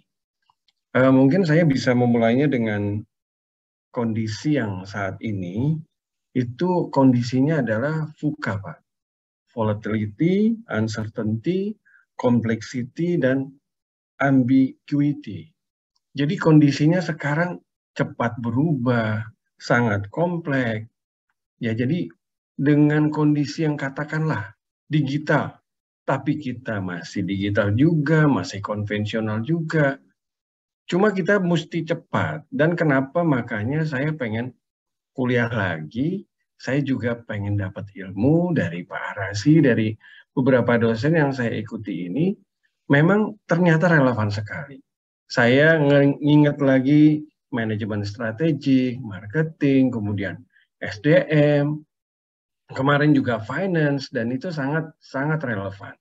Saya berterima kasih sekali kalau sekarang saya jadi mengingat kembali. Dan kemudian saya ada yang kedua yang saya ingin update. Kondisi negara kita memang sekarang sedang tidak baik-baik saja. Dolar sudah tembus 15.579. Dan ini kelihatannya bakal tembus di 16.000. Baiknya adalah kita memang punya cadangan devisa yang 130 miliar US dollar. Jadi kita masih kuat. Dan purchasing power parity-nya kita itu kuatnya di konsumen. Kita kuatnya pertumbuhan kita itu dengan konsumsi. Dengan Indomaret, dengan FMCG, dengan segala macam itu sembako, dengan pasar yang masih hidup. Kita sudah sembuh dari COVID, tapi ekonomi belum tumbuh. Nah, perang ada di Uni Soviet, perang lawan Kazakhstan, itu juga berpengaruh, sangat berpengaruh. Dan kalau saya lihat, kondisi negara kita sedang tidak baik-baik saja dengan dolar, inflasi sudah makin tinggi, pertumbuhan ekonomi juga. Inflasi target pemerintah itu 3 ± 1. Sementara sekarang inflasinya udah mendekati 6. Jadi ngeri kali sebenarnya kalau melihat ekonomi. Bagaimana saya di lapangan melihat dan berhadapan langsung dengan para pelaku bisnis, mulai dari yang mikro sampai yang di level korporasi dan yang besar-besar, yang saya lihat sebenarnya ekonomi memang wait and see dan ngeri-ngeri sedap. Cuma karena jumlah kita banyak, penduduknya banyak, faktor konsumsi lah yang mendorong pertumbuhan ekonomi kita. Nah, kemudian saya lanjutkan mengenai yang tadi Bapak sampaikan mengenai strategic business unit, itu pun sudah diterapkan di kami, Pak. Di kami itu kalau di BUMN ada BNI, ada Mandiri mungkin korporasi, BTN mungkin lebih ke KPR, consumer gitu ya. Dan kemudian kalau BNI itu lebih ke komersial, kami ada di mikro. Di mikro kami itu adalah bank satu-satunya mungkin yang paling fokus. Kita menjadi bank yang terbesar untuk segmen mikro. Tapi pada kenyataannya sekarang semua bank masuk ke pasar itu. Masuk ke pasar mikro. Dan dengan pandemi ini memperlihatkan bahwa potensi di UMKM sangatlah besar dan masuk semua. Dan itu bisa di-handle dengan yang namanya digital. Mungkin 5 tahun lagi semua akan masuk ke segmen mikro. Nah, untuk itu strategic business unit yang tadi Bapak sampaikan, BRI sudah mengantisipasi. Dengan kita tidak hanya melayani bisnis mikro, tapi kita sudah masuk ke ultramikro. Ultramikro itu yang 50 juta ke bawah. Dan kita sudah menggandeng yang namanya PNM, Permodalan Nasional Madani, dan juga Pegadaian. Kalau Pegadaian orang yang nggak tahu usaha, yang pengen berusaha, punya emas, digadaikan jadi modal. Gitu. Dan kalau kemudian PNM itu ibu-ibu, emak-emak yang minjem cuma komunitasnya 1 juta, 5 juta, 10 juta. Dan itu sekarang sebagai strategi bisnis BRI, itu namanya layanan ultramikro. Ya mungkin saya sharing di sini, BRI membuat itu namanya Brigade Madani. BRI, Pegadaian, dan penanaman modal Madani. Jadi relevan sekali apa yang Pak Arsi sampaikan, ini sudah kami implementasikan di BRI. Dan pelaku-pelakunya adalah kami semua di sini. Kami melihat di pasar pelaku ultramikro, pelaku mikro memang sangat membutuhkan sekali peran perbankan untuk mensupport modalnya, untuk tumbuh. Ketika pandemi terjadi, yang kami lakukan, kami tetap menyalurkan kredit. Yang mungkin jadi program pemerintah, itu adalah KUR. Sebenarnya lah uangnya adalah uang BRI. Uang masyarakat yang disalurkan berupa KUR tadi, Pak. Dan KUR itu pelakunya ya Pak Triyadi itu. Pak Triyadi dan Pak Raditya itu, Pak. Itu pelaku-pelaku semua yang main di mikro, Pak. Dan mereka sangat paham kondisi di lapangan seperti apa, dan memang sekarang ini apa, secara pembiayaan mikro dan ultramikro ini dengan jumlah penduduk kita yang besar, potensi kita juga yang makin besar, ya memang perlu dibiayai. Syukurnya tadi yang saya sampaikan bahwa sektor konsumsi lah yang menopang pertumbuhan ekonomi kita. Kalau misalnya diproduksi, kalau konsumsi itu Pak, konsumsi berarti orang belanja. Orang belanja makanan kebutuhan sehari-hari berarti ada produksi. Produksi itu ada bahan baku, ada bahan mentah, ada pabrik, ada pertanian, dan seterusnya. Jadi sangat kait-mengkait. Semuanya berhubungan. Dan kami hadir di sini sebagai institusi perbankan adalah berperan serta dalam hal pembiayaan, melayani semua kegiatan perbankan dan keuangan menjadi satu segmen yang kita lihat bahwa mikro kita sudah berhasil, kita main di ultramikro. Itu mungkin insight yang implementasi dari yang tadi Bapak sampaikan sebagai strategic business unit.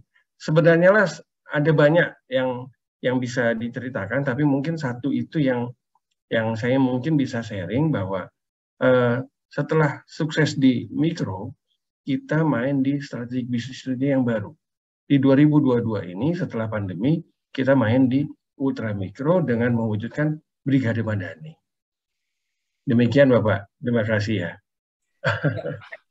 Jadi kalau dikaitkan dengan teori tadi Pak, Bapak ambil punya Michael Porter yang fokus ya. Jadi itu entah diferensiasi fokus, juga di cost leadership fokus. Karena ultramikro ini kan fokus banget ya. Nah kalau fokus sentuhannya kan juga menjadi lebih tepat ya. Ini biasanya sustainability-nya akan menjadi lebih kuat. Jadi berdasarkan apa yang pernah saya pelajari, untuk membangun sebuah sustainability competitive advantage ya, itu salah satu strategi yang bisa kita upayakan adalah kita membuat skala of economic-nya menjadi lebih kecil, tentang kendalinya menjadi lebih pendek, sehingga di mana dengan ruang lingkup skala ekonomi yang lebih kecil dan tentang kendali yang lebih pendek tadi itu kita bisa mengawasinya dengan lebih ketat dan kita bisa memprediksinya dengan lebih tepat sehingga gagal bayar dan lain sebagainya itu bisa diantisipasi lebih dini. Ya kan, bahkan kalau kita mampu membangun sebuah sistem tanggung renteng yang lebih kuat, maka gagal bayar itu bisa dihindari. Dan ini BRI luar biasa berarti kalau sudah masuk pada sektor ultra mikro, karena memang ultra mikro itu memang daya tahannya lebih kuat, Pak. Saya kan kebetulan juga mengajar di rumah BUMN. Nah, salah satu yang saya ajar itu memang rata-rata bermain dia di ultra mikro. Jadi ultra mikro itu justru menurut saya dia lebih rasional di dalam mengambil keputusan bisnisnya, dalam memilih bisnisnya. Kenapa? Karena dia akan lebih melihat kapasitas dirinya dan kapabilitas dirinya itu lebih detail. Dan dia melangkah itu juga lebih hati-hati berdasarkan first step yang paling mungkin dia bisa lakukan, yang paling mungkin dia bisa antisipasi. Dan ini adalah sektor ultramikro yang melakukan itu. Dan kebanyakan yang sektor ultramikro itu dalam sisi bisnisnya, dia jarang yang gagal. Dan yang menarik, ada satu value system yang dimiliki oleh mereka, mungkin saya bisa informasikan ke Pak Mahmudin, yang terjadi di ultramikro itu. Jadi para pengusaha di ultramikro itu, dia tidak ingin naik kelas ternyata. Yeah. Yang saya maksudkan tidak ingin naik kelas itu begini, saya pernah mendidik satu pengusaha pentol, Pak. Jadi dia bikin pentol itu dia bikin HPP-nya 250, dia jual 500. Ya kan? Karena dia memiliki modal yang terbatas, maka dia ketika membawa pentol itu durasinya dia degradasi. Dia tidak langsung bikin dalam bentuk yang besar, dia bikin 50 dulu dia jual di rute-rute tertentu sampai dia bisa membuat satu namanya network planning. Saya bingung, ini pengusaha kecil kok jauh lebih konsep, lebih prefer dibandingkan teman-teman yang ada di mikro maupun di menengah ya, skala kecil dan menengah. Nah, yang menarik ketika dia sudah sukses, dia rata-rata bisa jual pentol itu per hari itu bisa 1000 pentol. Kalau 1000 pentol berarti penghasilannya dia per hari itu sudah 250.000. Nah, setelah itu saya pikir, kenapa Ibu nggak, kemudian apa yang mau Ibu lakukan untuk pengembangannya?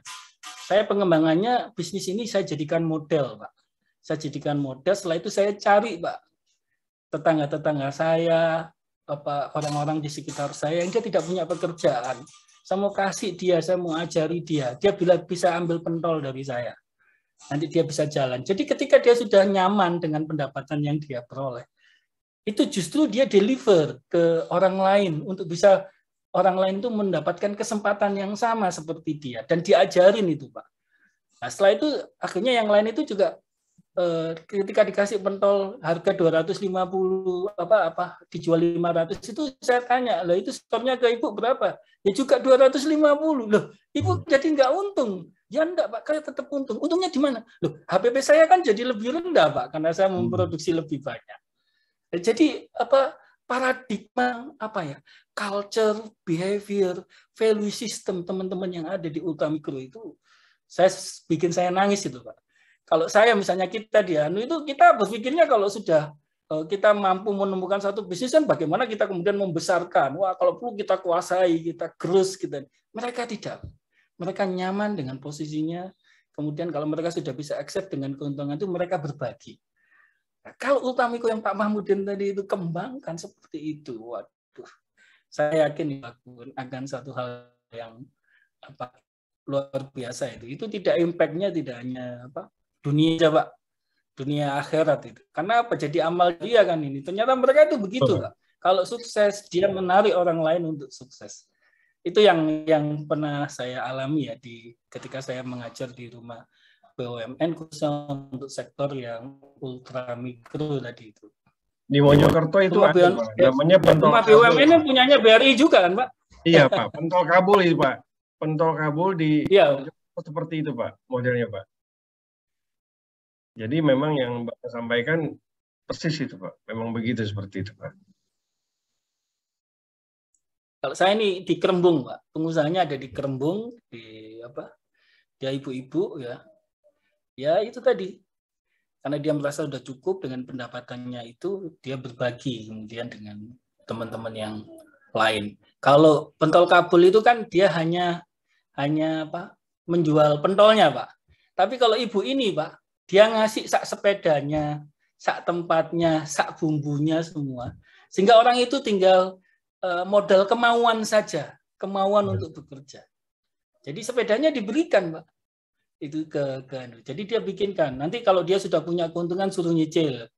Kembalikan itu biaya sepeda saya, biaya panci saya. Nah, itu nanti dibelikan lagi, baru lagi dikasih orang lagi, Pak. Jadi kayak bergulir gitu.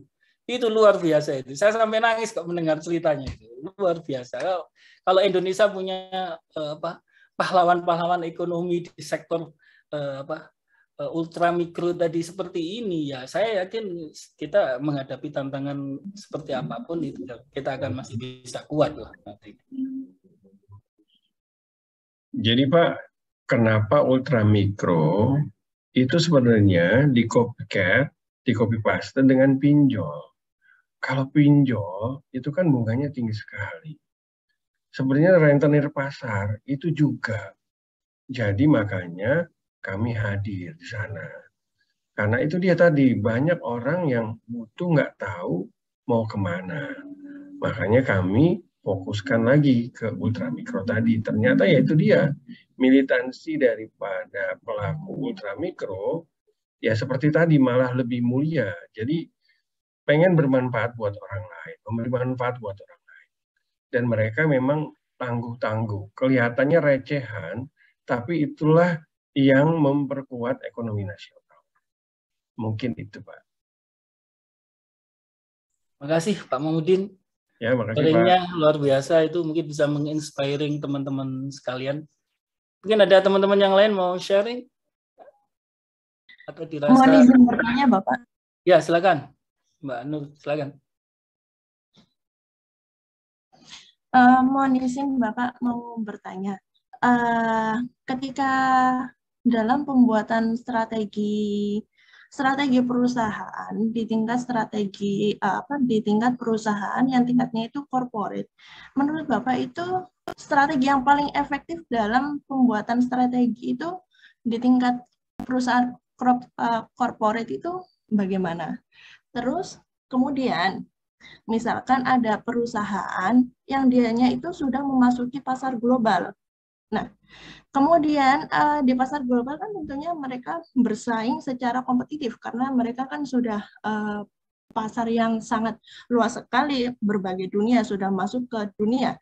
Nah, terus kemudian si perusahaan ini itu kan tentunya sudah menerapkan, sudah melalui perencanaan, implementasi, dan sebagainya strategi yang dianggap perusahaan itu paling efektif dalam persaingan pasar global tersebut. Akan tetapi, kita tidak pernah tahu kan Pak, untuk kedepannya itu seperti apa dan bagaimana, apakah itu strategi itu benar-benar pas sesuai dengan sesuai dengan perencanaan dari perusahaan tersebut, dan bisa juga itu kan bisa melenceng dari strategi awalnya itu, karena kita tidak pernah tahu dalam keadaan tersebut. Nah, menurut Bapak ini dalam perusahaan global ini dalam menghadapi persaingan yang sangat kompetitif yang seperti sudah saya jelaskan sebelumnya, itu bagaimana Pak cara yang paling efektif dalam menanggapi hal tersebut? Terima kasih. Pertanyaannya banyak dan sulit ini.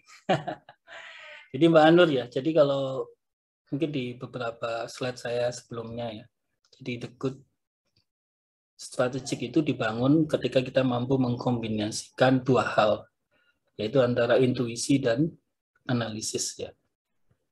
Jadi strategi yang baik itu justru based on intuisi. Karena intuisi ini perannya 80%. Sedangkan analisis itu hanya 20%. Nah, dalam situasi sekarang, bagaimana kita membangun satu intuisi yang baik? Intuisi yang bagus itu ya otomatis berdasarkan forecast ya, berdasarkan peramalan yang jitu. Nah, kalau kita meramalkan situasi, meramalkan sesuatu, pasti kita akan melihat satu tren, kita melihat siklus ya. Kita lihat tren, kita lihat siklus. Contohnya misalkan kita akan mengalami satu resesi ekonomi, itu tren sebelumnya seperti apa sih? Karena sebetulnya kalau kita mau menghidupan di dunia ini semuanya berbasisnya adalah siklus, ya kan? Maka dari itu, kenapa CEO itu gajinya tinggi? Contohnya kayak Pak Mudin itu kenapa gajinya tinggi dan lain-lain. Ya karena mereka punya kemampuan untuk melakukan satu forecast yang baik berdasarkan intuisi yang mereka miliki. Dan intuisi itu bisa tumbuh kalau kita memiliki satu exercise dan experience yang cukup dalam ya di bidang itu. Maka dari itu seseorang yang memiliki spesialisasi tertentu, dia memiliki expert tertentu, maka dia akan bisa tumbuh intuisinya. Nah, maka dari itu kenapa contohnya misalkan kayak Ciputra, akhirnya dia menutup Bank Ciputra dan bisnis-bisnis unit yang lainnya tidak sesuai dengan core bisnisnya, karena dia sadar bahwa itu ternyata secara konglomerasi tidak bagus untuk pengembangan core bisnisnya dia. Hanya dia fokus kemudian di sektor properti dan lain-lain yang terkait dengan bisnis unit core bisnis yang mereka kuasai. Jadi kalau Anda tanya strategi bisnis apa yang paling bagus, ya ketika strategik itu ditetapkan oleh perusahaan secara korporasi, itu didasarkan atas intuisi yang mereka miliki dan analisis yang tepat ya, analisis yang akurat. Ya. Nah, makanya perusahaan-perusahaan seperti contohnya misalkan kenapa Apple itu dia bisa sampai leading sampai hari ini, ya kan? Karena memang dia sejak awal sudah menetapkan satu visi yang kuat. Jadi visinya salah satunya bagaimana kemudian setiap meja itu ada Apple. Ya. Nah, karena dia itu kemudian dia bangun intuisi itu, dia bergerak, bahkan dia bisa meng-create ya, dia bisa meng-create apa yang dibutuhkan oleh customer.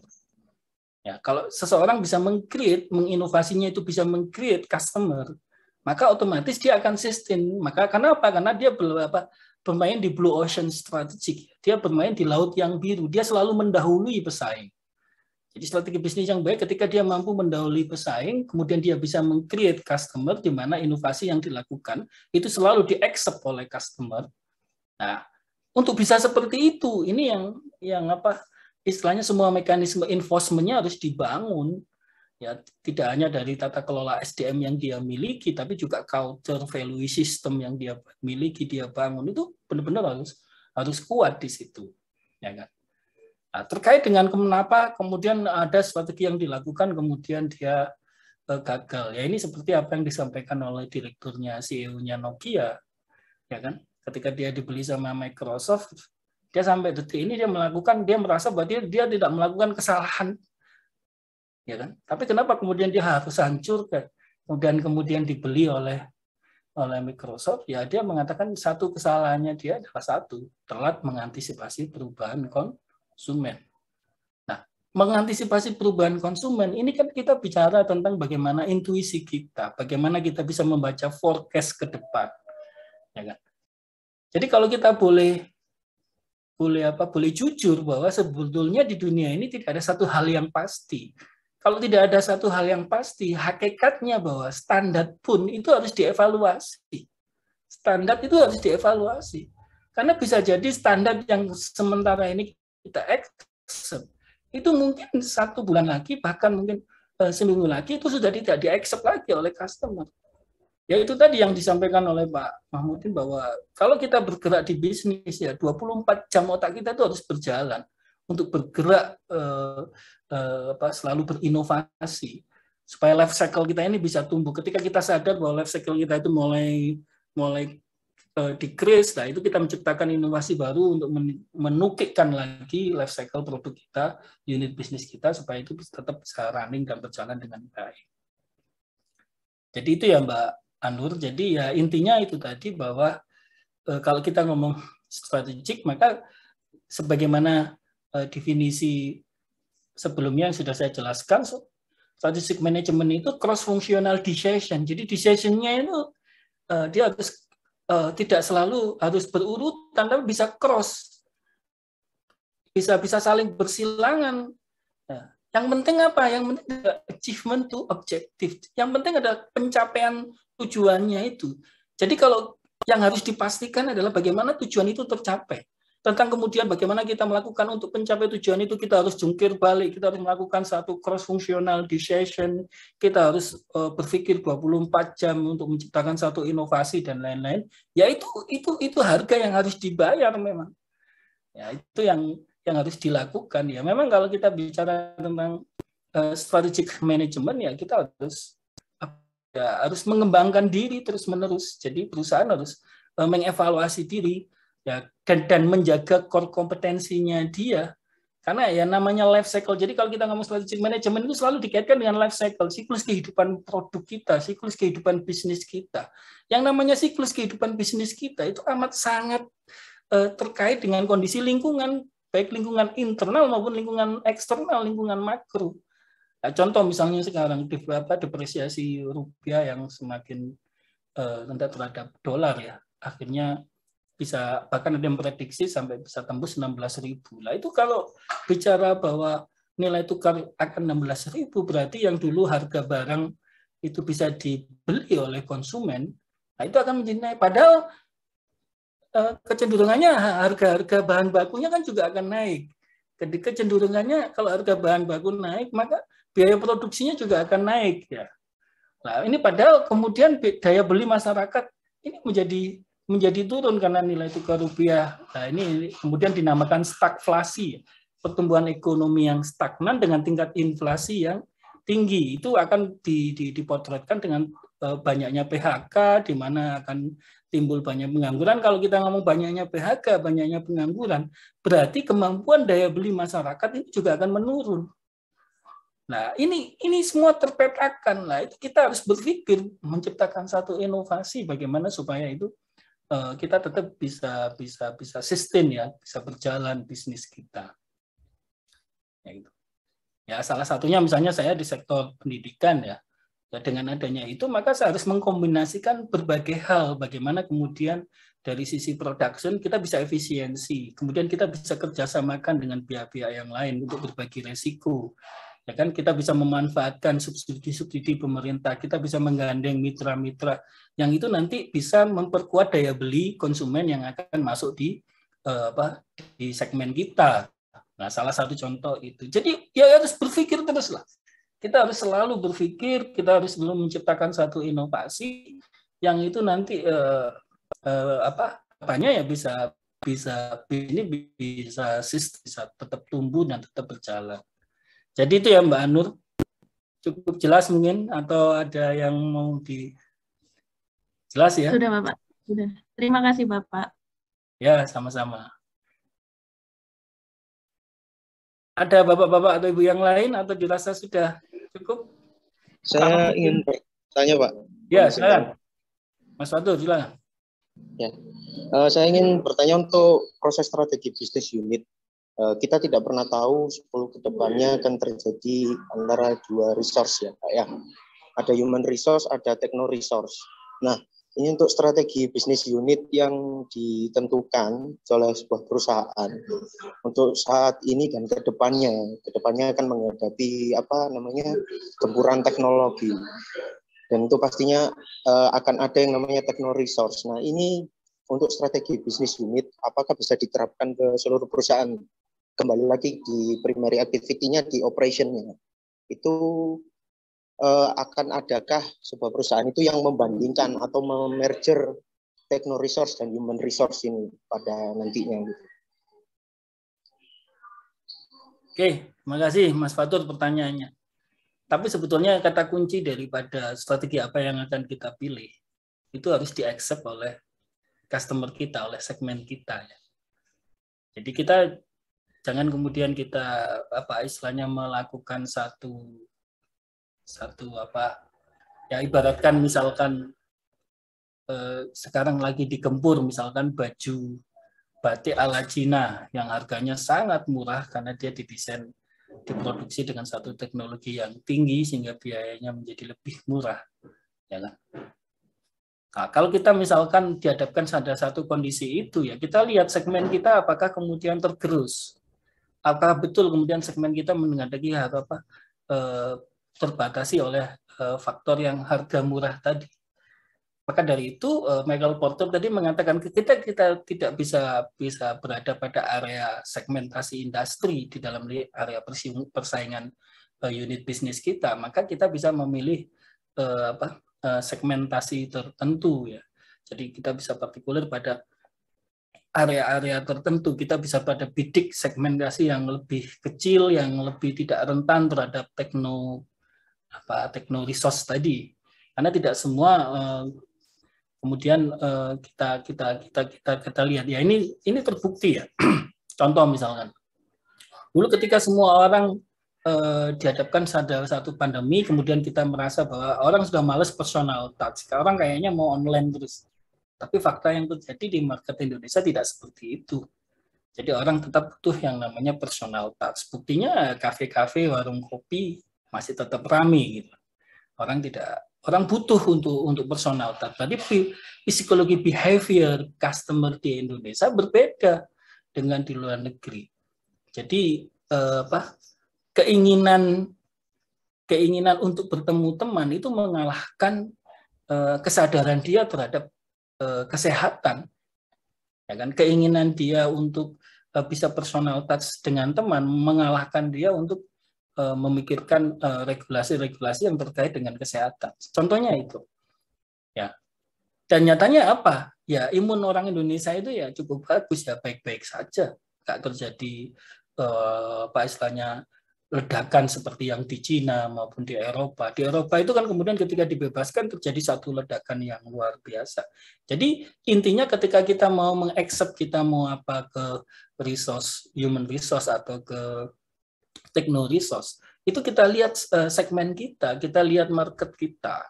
Ya market kita kemana? Kalau market kita ke techno resource misalkan begitu. Kemudian kita tidak memiliki kemampuan terhadap teknologi resource itu, kita tidak mampu mengaccept karena biayanya yang tinggi, yang mahal, ya berarti kita harus bergeser. Kita harus mencoba mencari celah yang lain yang kita bisa accept, yang kita bisa memiliki kemampuan di situ, misalnya bergeser ke yang tadi disampaikan ke human resource ya. Banyak hal ternyata, contoh misalkan ya, kadang-kadang kita ini kan masyarakat kita ternyata kenapa kaki lima itu masih tumbuh dan menjamur dan sebagainya. Masyarakat kita kadang-kadang beberapa segmen tertentu suka belanja di kaki lima. Padahal apple to apple kadang-kadang dibandingkan antara belanja kaki lima dengan di satu minimarket tertentu itu jauh lebih mahal di kaki lima. Ya, tapi faktanya itu di-accept oleh market. Ya. Contohnya itu. Jadi yang terpenting adalah kita harus pahami dulu siapa yang menjadi segmentasi targeting dan daripada produk kita, daripada bisnis kita. Setelah itu kita tetapkan positioning-nya kita di mana. Dan berdasarkan positioning kita, market mana yang bisa kita accept. Ya, kemudian baru kita tentukan resource mana yang kita pilih. Atau techno resource atau kemudian human resource. Jadi itu ya Mas Fatur. Jadi ya itu tadi bahwa dalam, ya contohnya misalkan, ini cerita dari Renat Kasali sendiri. Dia lulusan Harvard University, ya kan? Dia konsultan perusahaan multinasional dan sebagainya. Ketika urusan dengan bisnisnya sendiri, dia sudah petakan, dia sudah analisis, dia sudah anukan, dan bahkan dia kemudian menerapkan strateginya itu menghabiskan uang yang cukup besar, ya kan? Cost yang begitu besar. Tapi market tidak accept. Nah, ketika dia kehabisan duit, dia kemudian kumpulin mahasiswanya aja yang suruh berkreasi, suruh beride, suruh berinovasi. Nah, ini malah low cost sebetulnya kan. Dia. Apa yang terjadi? Justru ide-ide mahasiswa kemudian diterapkan di market, di-accept, tumbuh. Akhirnya sampai beliau mengatakan begini, sudahlah saya sekarang bukan zamannya lagi.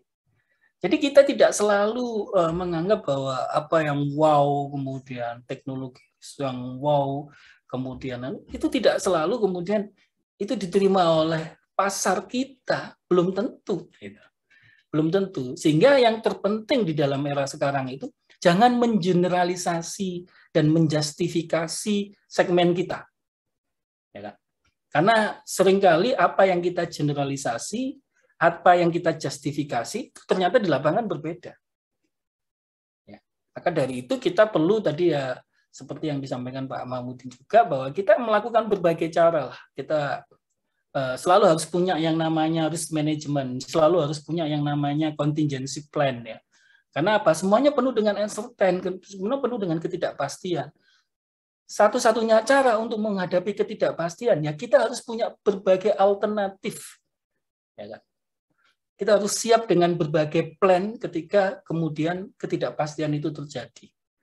Yang penting kita harus siap, kita harus prepare terhadap ketidakpastian itu. Ya, itu makanya kita harus selalu mengevaluasi diri kita, selalu mereview diri kita, kemudian selalu mengevaluasi bisnis yang kita jalanin. Jangan, ya itu tadi, sebetulnya memiliki sikap bahwa keadaan tidak baik-baik saja itu sebetulnya kalau kita mau mengaccept itu lebih baik. Kenapa? Dengan kita sudah merasa bahwa diri kita sedang tidak baik-baik saja, maka kita akan tubuh kita ini sensornya akan jalan.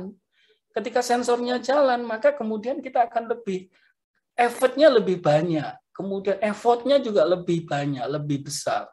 Ya kan? Kemudian otak kita juga akan bekerja lebih keras. Nah, itu akhirnya membuat kita juga menjadi lebih prepare, lebih siap dalam menghadapi setiap perubahan yang ada. Saya kira itu Mas Fatur yang bisa saya jelaskan mungkin.